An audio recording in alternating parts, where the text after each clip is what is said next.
Welcome to the Skill Ranch. This podcast is designed to equip entrepreneurs, professionals, and consultants with skills to impact tomorrow's work environment. Now here's your host, Bilal. Hi everyone and welcome to the Skill Ranch podcast. On today's episode, I'm meeting Syed Qaswar Abbas, who is a professional and a business leader with more than 30 years of multi-dimensional experience.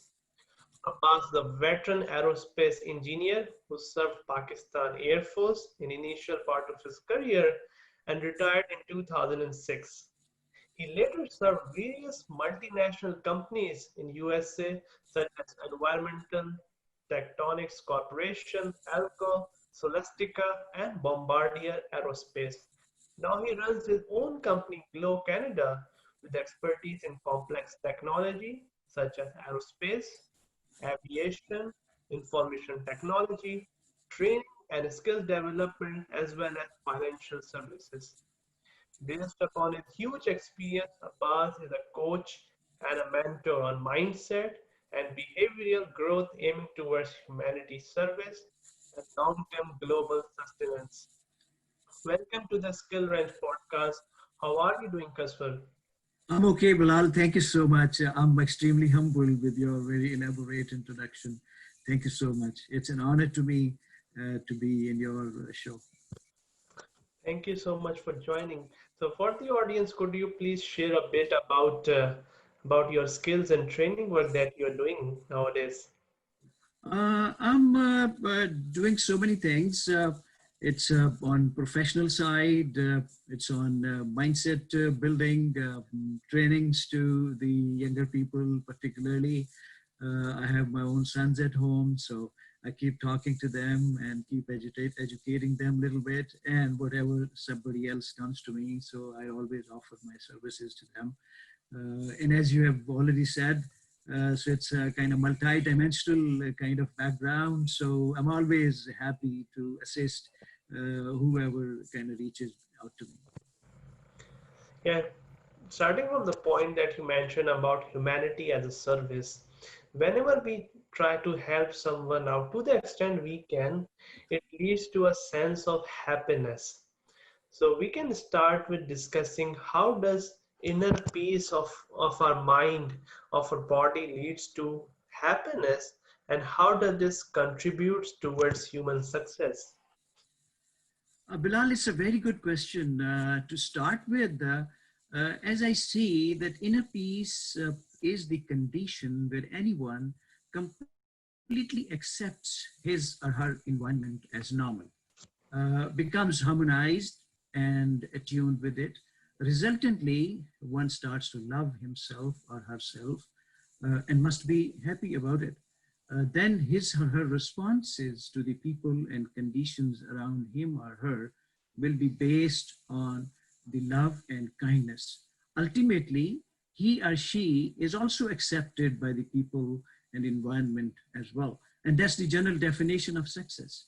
Now, there could be various forms of success depending upon what is one aiming at. So to adopt happiness as a way of life, one has to create and demonstrate multiple identities for his or her self-image as he or she sees oneself. So that's how inner peace leads towards human success. And one of those identities that many of the individuals, or like if not all, is developed is the professional identity. So, in your words, what would that professional identity be? Professional identity is very important side of human behavior and human standards. So one must be professionally knowledgeable, updated with latest and futuristic trends in technological advancements about whatever his professional goals are. All human faculties must be utilized to read, observe, network with the right people, attend progressive meetings, join futuristic organizations to extract required knowledge about latest technologies and trends, and future knowledge needed to transform people, communities, systems, countries, world, or universe so whatever contributes towards peace and growth and sustainability. So there has to be no limit, Bilal, on knowledge acquisition, particularly in the field where one wants to work at it. So that's how that becomes the kind of minimum standard of professional identity that one can achieve. So it's the quest of knowledge, latest knowledge about one's own field. Yes, and when we have kind of sound understanding about what we want to achieve in life, then we start building upon those factors and improve our knowledge. This gives us self-confidence. When we go out and speak on that particular topic, we are confident, we are motivated, and that energy comes from within us. And that is also a good way of getting happiness within our life. But that leads to an important question here, that many of us want to be successful, many of us want to achieve that next step in their life, but how do we identify avenues for growth in our professional life? There could be different avenues, Bilal. Multiple ways are there that we can have knowledge.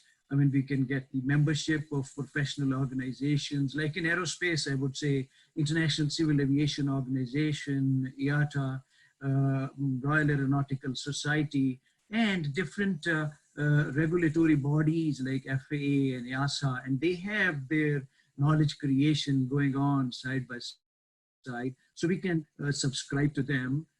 We can subscribe to different kind of papers, journals, and publications throughout that one gets notified about their meetings and webinars. Like currently during these COVID times, Bilal, I see that these professional organizations, they're broadcasting and they are offering webinars and educational sessions on LinkedIn. So I find LinkedIn as one of the best platform that these professional organizations, they're coming and they're broadcasting and they're asking people to come and join their training sessions and webinars. So that could be a great avenue. And on the other hand, I see Google as a great resource for knowledge. So any topic we search for on the Google, so Google starts to offer us the similar topics and latest research going on and development going on. So that could be another very important tool that we can use to learn about the knowledge. So it could be different things, but the quest and striving for the knowledge is important. So when one is looking for it, there could be different ways and many ways that one can abreast himself or herself with the latest knowledge in life. Yeah, that as you mentioned started from organization, publication, online courses. I mean, there might be books there. There are like weekly meetings or different organizations that a person can join, as well as in the job they are working, what are the certifications they need to grow in that particular role. So this is a not like these are six, seven things, but there's a lot more that somebody can do to learn. And with having so many things, it is very important to create a goal plan and then act upon that. So for an individual that is going through the situation that we are all in the pandemic, it has brought a lot of negative impacts on our mind, on our thinking capabilities nowadays with so much happening around us. So in that kind of a scenario, how can we create that goal plan and ensure we act upon it, reflect upon it, and improve it so that we eventually achieve the goal that we want to do? Very, very nice question, Bilal. In these times, as I understand, the goals always depend upon why of a person. What's my motivation? So starting from why, the top level goal, one has to break down into lower level goals, feeding into the top level goal. For instance, I'll give an example. A well-known person to me, Mr. Imran Khan, the Prime Minister of Pakistan. His mother passed away due to cancer. And that death left huge impact on him, as there was no cancer hospital in Pakistan. And this being his why, leading toward the top level goal of establishing cancer hospital in Pakistan. So managing funding, expertise in medical equipment, facility construction, management of various components of the program, execution of the program, long-term sustenance, were all lower level goals and feeding towards the top level goal. So expanding goals towards strategic and action plans, any bigger or smaller goal can be achieved. Action plans, Bilal, is the detailed step-by-step flow of the activities which contribute towards upper level build-up of whatever milestone we are working upon to achieve. So this is how we have to select first the top level goal and then strategize and break it down to lower level goals and then step-by-step actions towards achieving it. So I think that's the way that anybody, depending upon whatever why he has, he can come first top down and then build up the action plans from bottom up. Yes, like relating to and acting upon your goals is a great thing, but that doesn't just happen at all. There are other identities that become a part of a person, and only then you can achieve. And the next topic that we will be discussing is what kind of behavior you need to reach to that happiness and success level. So, Qaswar, for the audience, could you please share what is behavior identity of a person? Oh, excellent area you're touching upon, Bilal.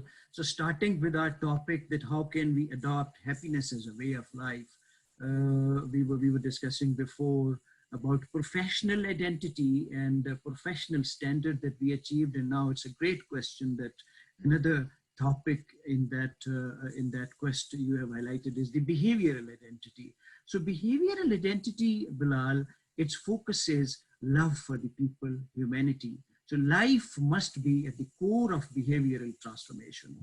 Love as a feeling, not involving as some physiological pleasure or incitement, rather kindness, consideration, empathy, care, honesty, integrity, truthfulness, sincerity, loyalty for all kinds.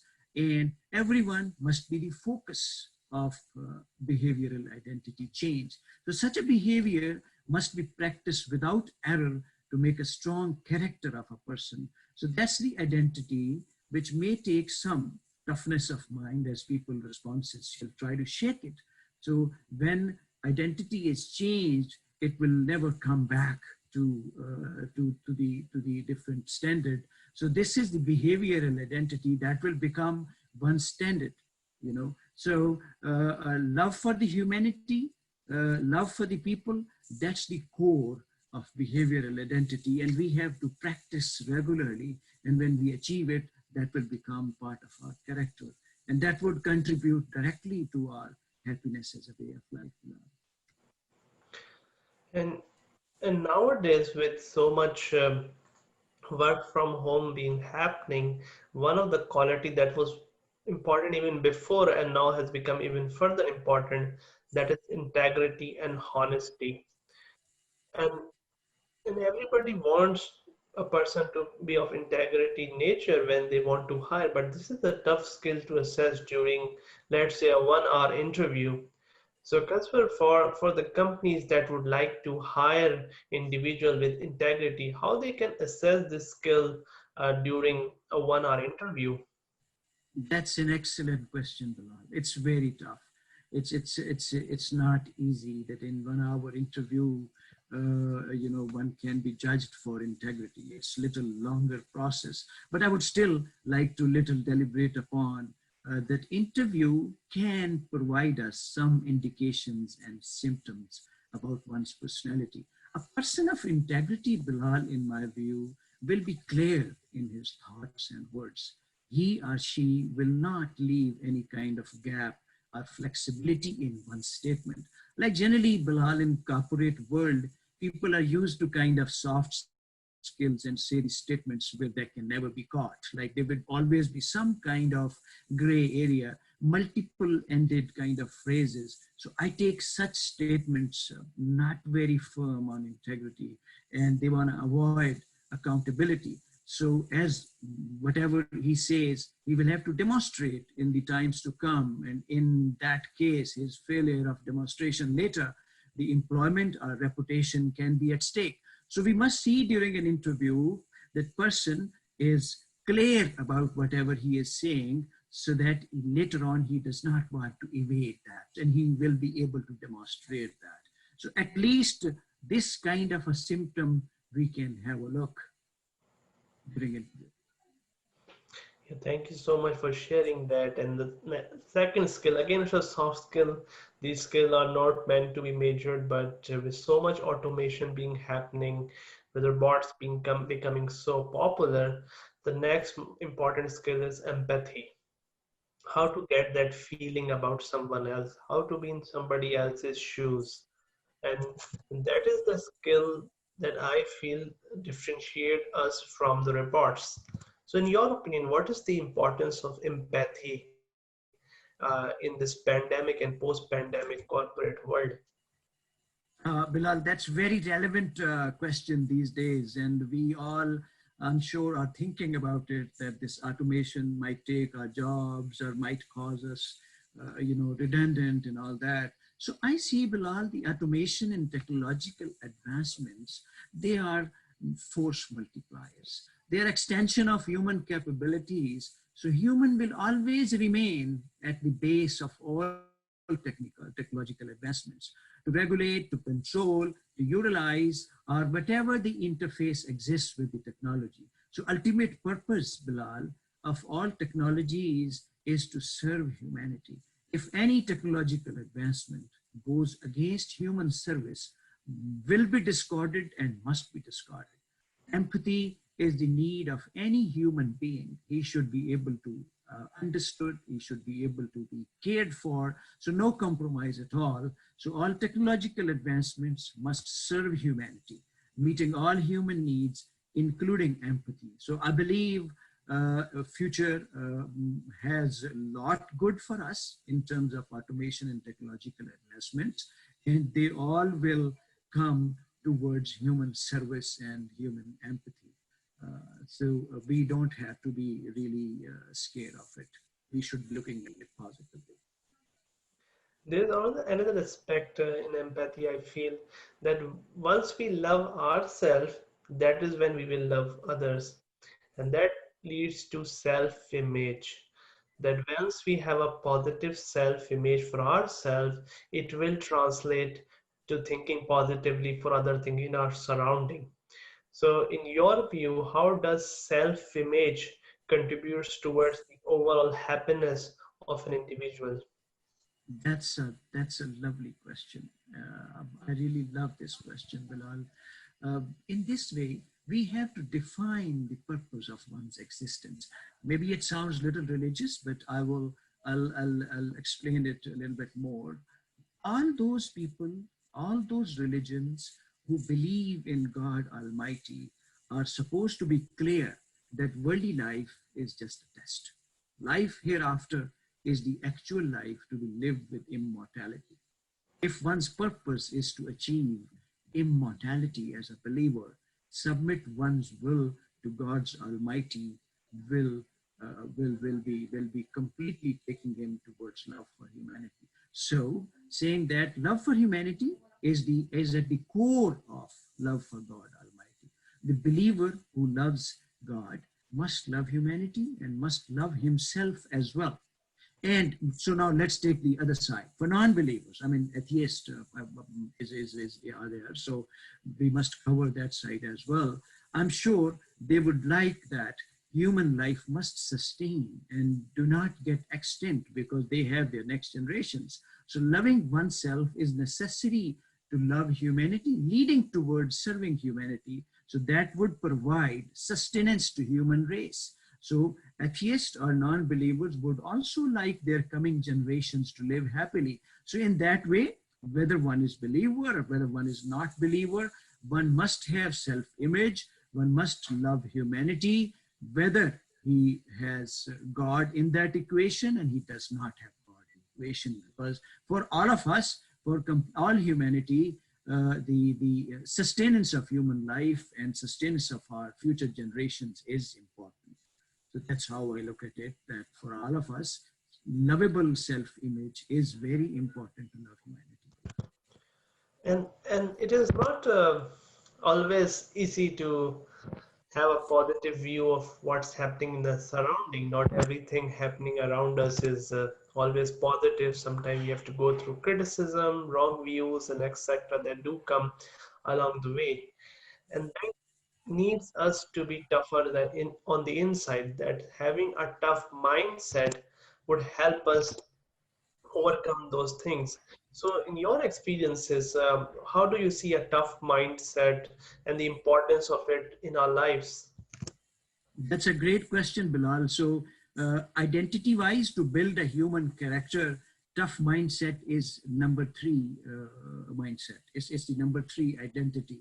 The tough mindset, Bilal, initially will overlap with behavioral transformation or behavioral mindset. Initially, outer responses, if taken personally, will trigger kind of egoistic behavior. So must be happily suppressed and pretended till it becomes the character trait. Tough mindset identity, person's responses must always be based on intellectual reasoning, not involving sensory feelings. Sensory responses are not suited to a person of tough mindset identity. This maturity needs a lot of practice and mastery till perfect standard is attained. This capability will take longer to master, taking shape of a person's character. Master in tough mindset will make a person unbelievably strong and likable by most of the people in his association. When this identity is achieved, will become a standard and it will never be compromised. So it's not easy. It has some overlapping with behavioral identity, but the core is that uh, it must have the intellectual response, not a sensory response. Like any kind of ego must not come in. It should always be intellectually looked into, and responses to any negative comments should be given with intellectual thought. Yeah, like ego is one side of the thing, but like criticism relates to also negative emotions. And when we are in that kind of a mindset, we are unable to think positively of other things we would like to do. And especially again with the similar situation that surround us, the amount of negative things that we are hearing is also significantly increased. So how as an individual we can go about creating a tough mindset, and what benefits does it bring in our life? Bilal, it's a great thing actually. We every day feel that we have criticisms coming in, and we have negative views also coming in.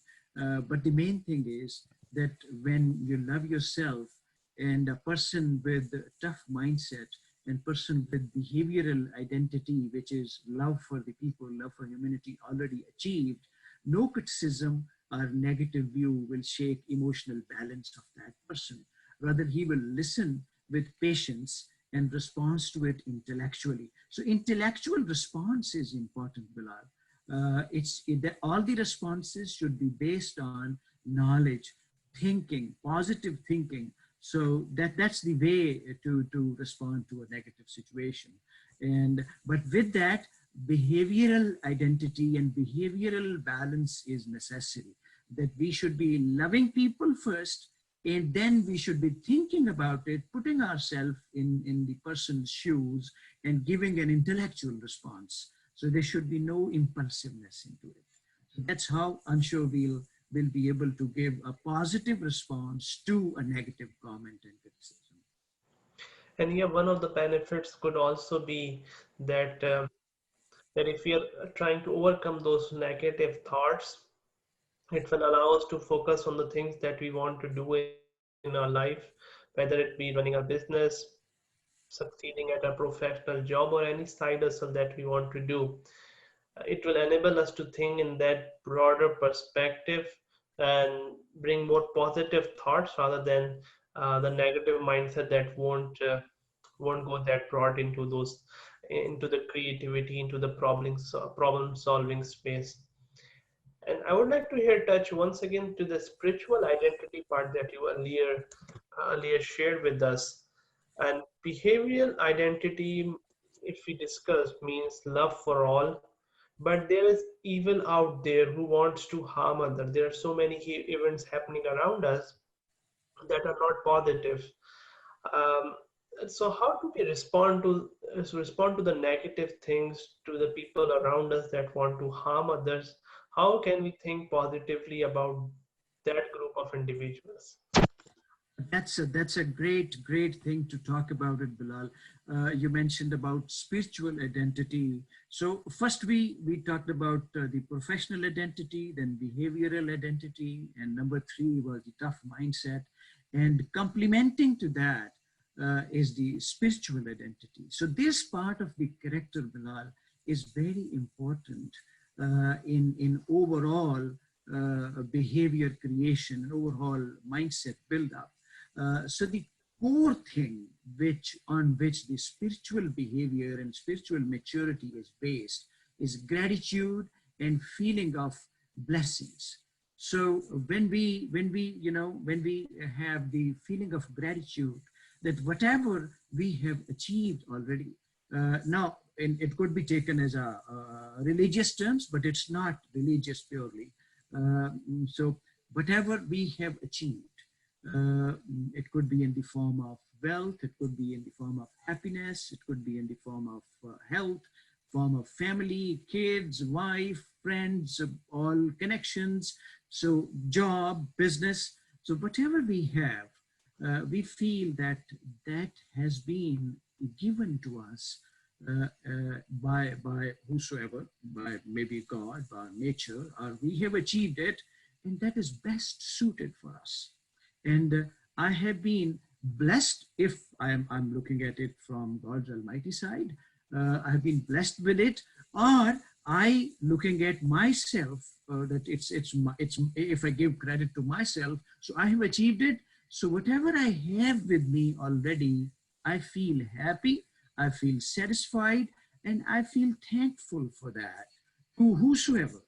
It could be to my company, it could be to my people around, it could be to my bosses, to my leadership, it could be to God Almighty, to anyone. So feeling of gratitude, Bilal, and feeling of blessings, that is the core of spiritual identity. And when I have spiritual identity, negativity will not come in because I already know that I have whatever whatever is suited for me, is nicely suited for me. So that's the feeling of spirituality, and that becomes your character, and that becomes your identity. So then negativity, when it comes in, and you already know that you have whatever you deserve, or you have whatever you achieved, so and you're happy with it, you have feeling of gratitude, so you will be able to absorb that negativity, think about it, and give the response intellectually. So I think that's how we will not be affected by that negativity. So that's a very powerful point. That gratitude, like whether you believe in God, thank God, or if you work yourself, work hard enough, like be thankful. Be thankful for what you have achieved. And that reflection part is very important. That allows us to see how far have we come within a week, within a month, within 6 months. And that gratitude allows us to have inner peace. It allows us to sleep well in the night so that we don't have so much to think about. But this gratitude leads to even bigger point, which is a person of strong character, a person who has given the hard work, irrespective of the outcome. They have that feeling of gratitude of whatever they have achieved so far, and that contributes towards our own internal happiness, that whichever way it might be for an individual. If it's wealth, they are satisfied on their wealth. If they are belonging of a house, belonging of a family, they are satisfied with it. and and that strong character, not everything is always positive, so there are some negative aspects too. It might be a loss of a job, loss of a loved one, and in that kind of a scenario they are content with it. They are tough enough to make it through. So in your experiences, because they are both positive and the negative side. How can someone adapt happiness, strong character, gratitude as a way of life? Bilal, since both of the things are always there, so we have to, first of all, that acceptance has to be there. So there are negative sides. So we have to accept it. The negative side is always there, and we have to get ready for it, and we have to make sure that we are rightly equipped for whatever downfall comes in. I mean, if you can lose a job, the business can fail. So that failure and losing a job or any kind of downfall, so that is part of this life, and that is what is the test. So in that time, we have to practice patience, and we have to prepare for the next challenge. So when we practice patience, we are ready for it, we are learning, we are developing. So that failure actually, that downfall actually, we have to use it for learning sake. So when we use it for learning sake, so we know that this challenge is temporary, number one. Whatever came in, it is a downfall. So why that downfall came in? So we have to look at the reasons. We have to analyze the reasons. We have to think about it, reflect upon, and then learn from it so that we are able to come up strong for next opportunity. So this downfall side of it, I would not say negative, honestly. This is the downfall, rigmarole side. That's how we have to make sure that we have a feeling of failing forward, not failing behind. That failure should not be able to pull us down. Rather, that failure should make us strong because we are learning out of it. We are developing out of it. So when we learn from a failure, we learn from a downfall, and so then we are going to get up strong, and the next challenge, the next opportunity when it comes, we are better prepared for it. So then that's how we actually move forward with more strength, and then we are able to do better in the next opportunity. So I believe if we follow this kind of an approach, that we are learning from it and developing from the failures, we do not, we actually, failure is not a failure. We should not be calling it a failure. These are opportunities to learn. So if we take it as an opportunities to learn, next step will be a bigger opportunity, and we will be able to do better. So that's how I look at it, Bilal. That's once again very important thing that you said, failing forward, and every experience is an opportunity to learn and grow. And if we take it in that perspective, it will always help us. And really appreciate your thoughts around all those four identities. But before we close, let me ask you a fun question. For the audience today, share a fun fact about Kaswa. That's interesting. So the fun fact is that my boys, I have four sons, and yesterday was the birthday of my eldest son, and we were sitting together. He turned 28 actually, and so I told him that you're not 28, you are 18. So he started laughing. Dad, I'm 28, so I'm not 18. I said, look, uh, if you grow more than 18, you will be elder than me. So, because I consider myself uh, much younger. And so when you consider yourself younger, you are full of energy, you're full of passion. You are that kind of age becomes a number for you. So, so I make fun. I'm very playful. I'm always, laughing, moving around, playing around with my boys, and I'm rather making them feel more playful and all that. So, fun factor is that I believe we should be taking every activity of the life playfully. We should not be taking the things seriously. as it is a test, Bilal, I said before, and I do not say that, it's God who says that. And since I'm a believer, so I very strongly believe that it's a test. So when it is a test, and if we take it seriously, we'll not be able to perform well. We have to be ready.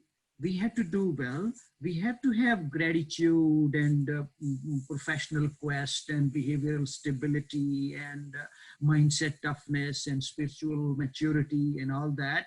But these are not the things to be taken very seriously. Because if we take it very seriously, we will compromise on happiness and love. So, and that's something which is to be started, which is not the goal. We have to make sure that if we want to be happy always, we want to have love factor at the core of our hearts. We have to have gratitude factor at the core of our hearts. We need to take the life lightly. Whatever happens, come what may, we need to be maintaining composure, maintaining patience, thinking about it in a cool and composed way.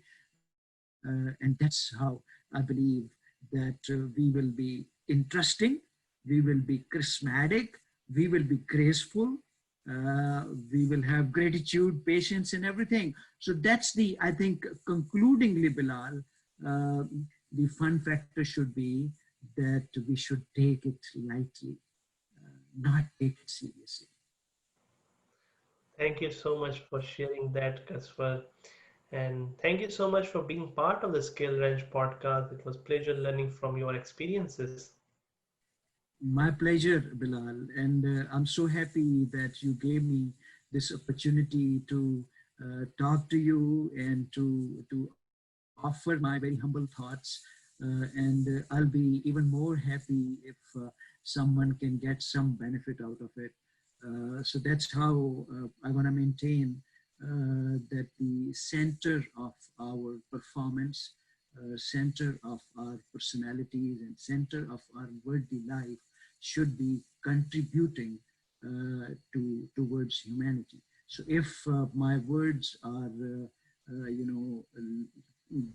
influential a little bit in bringing some change in somebody's life and behavior, I think that would be a great credit for me. And I appreciate your time, Bilal. Thank you so much, and hope to talk to you soon again. Okay, then. So thank you everyone, and I'm looking forward to having you all on the next episode of Skill Ranch podcast.